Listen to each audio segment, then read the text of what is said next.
I read On Earth We're Briefly Gorgeous by Ocean Vuong.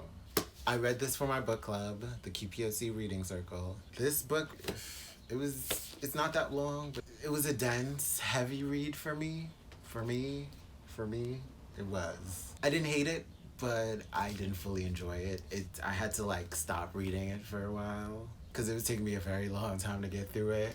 This book, it is a novel, it is fiction, but it did feel like a memoir of this fictional character, him writing this letter to his mother, who is illiterate, so she won't be able to really read it unless he actually read it to her. She's Vietnamese, and she came to America and she never really learned how to read English or write English. I think I'm still unsure about everything of stuff in this book because it's just so dense and poetic.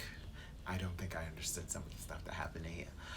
But I will say it had a few great annotation moments, like really good annotation moments, like moments where I had to like, okay, I gotta put a tag here because this is good, this is good, this is good stuff. Like, so I'll read some of those and share some of those because I thought they were like so interesting. In this scene, the narrator is watching their mother color, and basically they're asking her like, why are you coloring? He didn't understand why at 46 she wanted to like color. He asked her, why is she coloring now? And she said, have you ever made a scene and then put yourself inside it? Have you ever watched yourself from behind going further and further, deeper into the landscape away from you?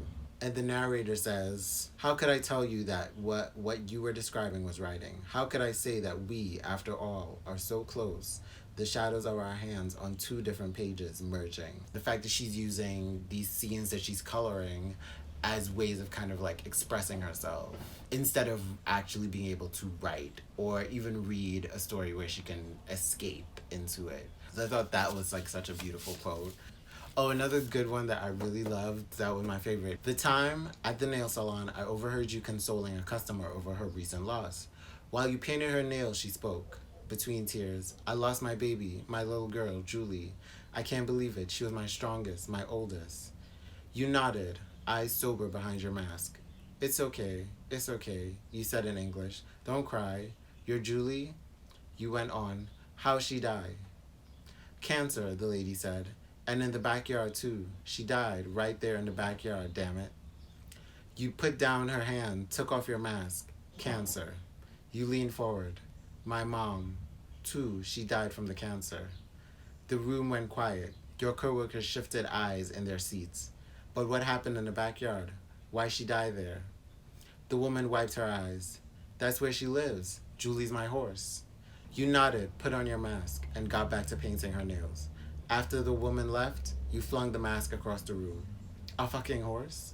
You said in Vietnamese. Holy shit, I was ready to go to her daughter's grave with flowers. For the rest of the day, while you worked on one hand or another, you would look up and shout, it was a fucking horse, and we'd laugh. And I love that moment because it's just like, it resonated with me. I felt like that was so honest and so real. I thought that was just like such a deep moment in the book. Like I thought that although it was like this cute, funny little anecdote, it's also an anecdote that like makes you really think about the realities of life, of our current society, and just of life, period. That's something I will say about this book. It's very meditative. Like you read it, you might read a moment, and it'll resonate with you, and you kind of dig deeper into yourself and understand why does it resonate with me so much. What is it about this moment that I connect with? And then when you start digging into like why it resonates, then you start thinking about the world around you and how